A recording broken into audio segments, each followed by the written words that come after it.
Well,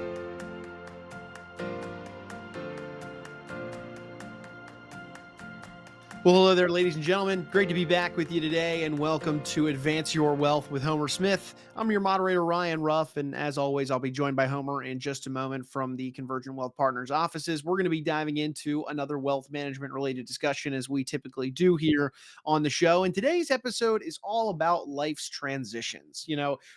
Homer and his team, they work with families and business owners to successfully navigate some of life's most complex transitions. And we figured that would be a great feature for today's conversation, given the different transitions that can pop up in somebody's life. And then, of course, the multitude of variables that come into play during these transitions. But before we get into the nitty gritty of everything, let's say hi to the man of the hour. Homer, good to see you. How you doing today? Hey, good, Ryan. Good to see you. I think this is a pretty important topic. I think a lot of people think about transitions around, a few key major events, whether it's, selling your business, retiring, but they don't actually consider that really we're transitioning through many things kind of throughout life. And that a lot of those transitions that happen even earlier in life can have significant impacts down the road as well. And so, that's why I like the word transitions, because it doesn't imply like a succession or a sale of a business necessarily, because it could mean so many things. So I think it's an important topic, and looking forward to going through, some of those transitions that come up that we often seem to be, dealing with, that can get pretty complex.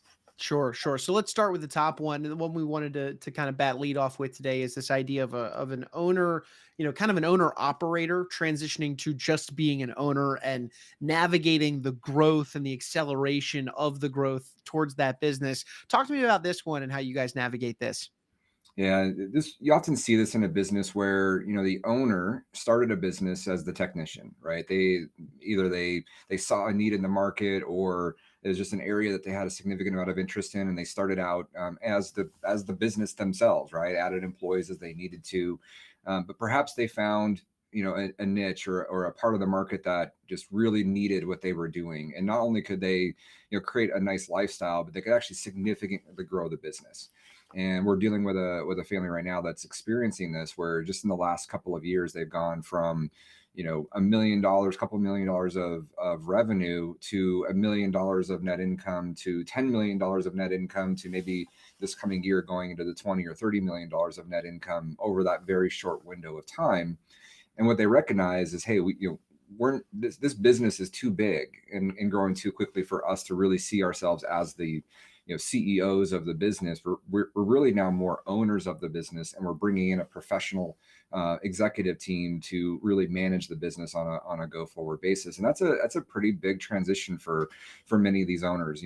It's still their baby. It's the business they grew from scratch, but it's a very different mindset to shift out of the day-to-day running of the company, and to be more just the owner and an investor into the business and funding it for its growth, but no longer responsible for the day-to-day. And so there's a lot of questions, a lot of work that we help them through, to think through, okay, well, what's next for this business? Is this something that's going to be, an ongoing concern that you're going to just want to continue to steadily grow and earn a really good profit off the bottom end? Or many, as they get to that stage, start to think about, okay, what's the next transition? Is this an ultimate sale? Is this something I might sell internally, or maybe it's something I might sell externally? So it starts to think through, okay, where do we go from here? And is the next transition coming up? Yeah, yeah. So let's pivot to that sale moment. You've built a successful entity. Now we're talking about a sale, like you just mentioned, internally or externally. Talk me through this conversation. I know we've had conversations on this show about this sale process. It's big. There's a lot happening here, but talk us through how you prepare a business owner and their family for this massive transition in life. Yeah, and this transition, could come in a lot of different forms. There's multi-generational family businesses that we work with, where that transition is not so much to a sale, but it's just transitioning the operational control, and even maybe the financial control of the business to the next generation that's been already in the business for many years. Or again, depending on the size, usually smaller businesses, might even look to sell to the business itself, whether it's to the management team or to the employees through an ESOP, which we've had discussions on previously. And so an opportunity to keep the culture of the firm, and to reward employees who have been loyal and who've helped build the business. Or it might be a sale to an outside buyer. Maybe the business is so large and so valuable that whether it's a financial buyer like a private equity group or a synergistic buyer like a competitor might be coming in and paying top value for the business for an exit. And again, that's a huge process in itself. And I know we've done specific calls just on that alone, and to dive into the weeds of what that process looks like. But as we've mentioned on previous calls, when owners are ready to sell, only about 20% of them are able to complete a transaction. So only about 1 in 5 make it through the process and actually complete the transaction. And then of those, only about 12% of them say they were highly satisfied with the outcome. So you put those two together, it's only about 2.5% of owners that start the process to sell, let's say they want to sell, end up selling the business and being highly satisfied with the outcome. So again, a lot of work that needs to be done, and that's not really the goal of today's call, more to just discuss what these different transitions might look like. But there's just a lot of work to go into making sure they end up with a very successful and highly satisfying outcome.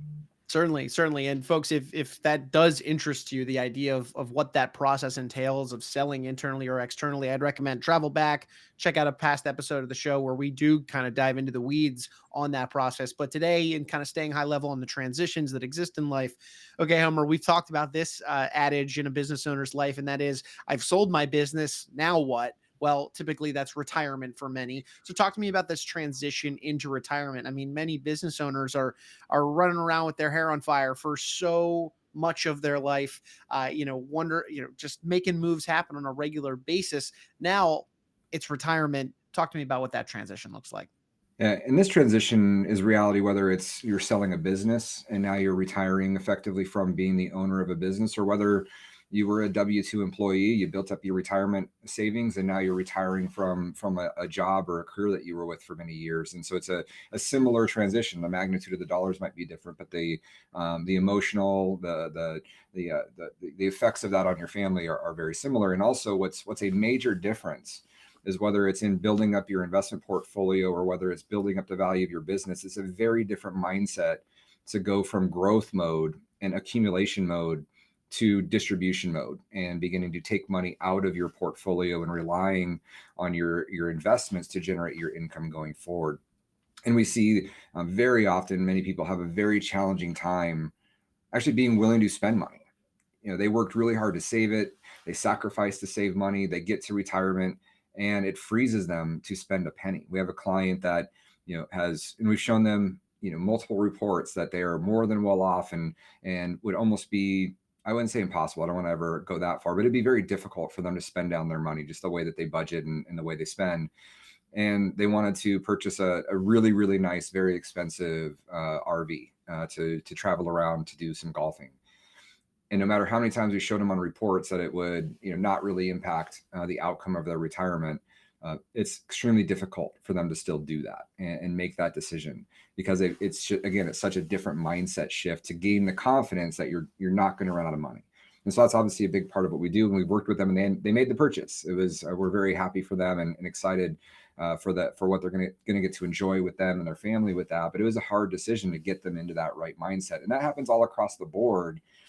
Whether it's an RV, whether it's a second home, whether it's travel at a much high, more expensive level than they had before, it can be a challenge to mentally make that shift into retirement and have the confidence that you're not going to run out of money. And so that's really what a lot of that process is for us, is giving them that confidence and making sure that they have all of the information they need to make smart decisions and know they're going to be okay. Yeah, that's great. It helps to have somebody in their corner like you guys. Fourth and final big transition that I know you see pop up in the lives of a business owner often is finding a way, or really the transition of that family wealth, right? You mentioned, they work so hard to build it up. Sure, they're enjoying some of maybe the retirement, but now it's what comes next, and that is transitioning that family wealth to your heirs. And then again, piggybacking on a conversation, many really that we've had surrounding that transition process. And of course, making sure that it has a positive impact upon heirs rather than a negative. So talk me through that transition, Homer, of transitioning family wealth to the heirs to make sure that it does come out as positive and impactful and not ultimately destructive. Yeah, and in reality, this transition of wealth is one of the biggest fears that the families we work with have when we first start working with them, whether they've already sold the business and have the capital available, or whether they're just thinking about the future. And ultimately, if something were to unexpectedly happen and the family inherited the wealth, what might occur? Their biggest fear is that their wealth is actually going to screw up the next generation or generations to come. And how we help them think through that conversation. And we start from very simple concepts like, is it important, first of all, that this money stays in the line of the family, or are there other people that you want to benefit from this? Are there causes they care about, charities and organizations? And so really getting a first step of, okay, who do you want to ultimately benefit from all of this? And then it's a deeper conversation on each of the kids or grandkids or whoever might be receiving the funds are, what's going on in their lives? Are they married? Do they have kids? Do they have financial challenges? Do they have gambling or drug issues, right? All these key issues that are really important to figure out, because unfortunately, for those especially that are having struggles, whether it's, again, financial struggles, alcohol struggles, getting a huge pot of money typically will only enhance those issues and put them in a more dangerous position. And so we want to make sure that we're addressing those issues around structuring the assets for the next generation in ways that will allow the money to persist, especially if they want it to be for multi-generation, or at least make it difficult for those family members that are struggling to make their problems even worse, right? So those are a lot of the issues we're helping them think through. And it could be tens and 20 meetings of just thinking through all of the different issues they might come up with, and really thinking through how they want to structure the assets for their future family and heirs.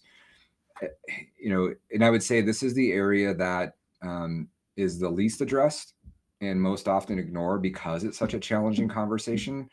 But for us, it's so important that we dive in, roll up the sleeves, deal with the thorny issues, and help them at least think through and get to as good of a spot as we can get to with them, so that if something did unexpectedly happen, they're going to be okay. Because I think we've all seen headlines from stories across the country where a celebrity or a very wealthy person dies, they had no will, no estate plan, and just the wars that break out across the family. And it's really our goal is to work with families who don't want that. And really want to do the right planning to avoid that. Well, speaking of that right planning, I mean, we've talked through 4 very big transitions in a business owner's life. Again, moving from owner operator to truly an owner, the idea, the transition of selling a business, the transition of moving into retirement post sale. Then, of course, as we just mentioned, the transition of the family wealth to that next generation. Homer, each one of those transitions is massive in somebody's life, and it requires conversations with their trusted advisor, their wealth manager, someone like yourself. So if somebody out there, listening, watching to today's episode, and they find themselves maybe on the cusp of one of those transitions, or would just enjoy opening up a dialogue with you and your team to talk through what this could look like for them and how they can best, put their ducks in a row to make sure that they come out successful on the other side, what would be the best way somebody could get in touch with you guys to start that conversation? Yeah, the best way is to reach out, give us a phone call, send me an email. We'd be happy to discuss it with you. I think this is a really important conversation, and I think it's a conversation in the way that we look at our role with our families is being a true leader for our families, providing leadership through these very difficult transitions. Versus being working with an advisor, just providing advice or talking about a specific product or a solution. These types of transitions take much more than that. And when we really look to be that guide, that leader for our families, and help them really think about all of the different options that are available to them, all of the different advantages and disadvantages. And what we know is the successful families and business owners we work with, they're really good at making decisions. That's how they got to the success that they're at. So we just want to make sure and know that we're providing the information they need and the guidance they need to actually make a smart decision. And that's really the way that we approach it. Perfect. Well, Homer, I appreciate you carving some time out of your busy schedule to jump on and dive into these big transitions in a business owner's life. And I'll see you back here on the next one. All right. Thanks, Ryan. Course, of course. And hey, folks, as always, we want to take a final moment here and thank you all for stopping by to be with us on the show today. If you did take anything away from today's discussion, you benefited from it in any way, shape, or form, well, make sure you hit that subscribe button on whichever platform you checked us out so that you don't miss out on other great conversations just like this. Because at the end of the day, Homer and I are breaking down some strategies and solutions that he and his team are leveraging with their clients. And we want to make sure that you come away with some value added at the end of each episode when you join us. So for Homer, I'm Ryan. We're going to go ahead and say so long now, but we appreciate you stopping by and being with us on Advance Your Wealth.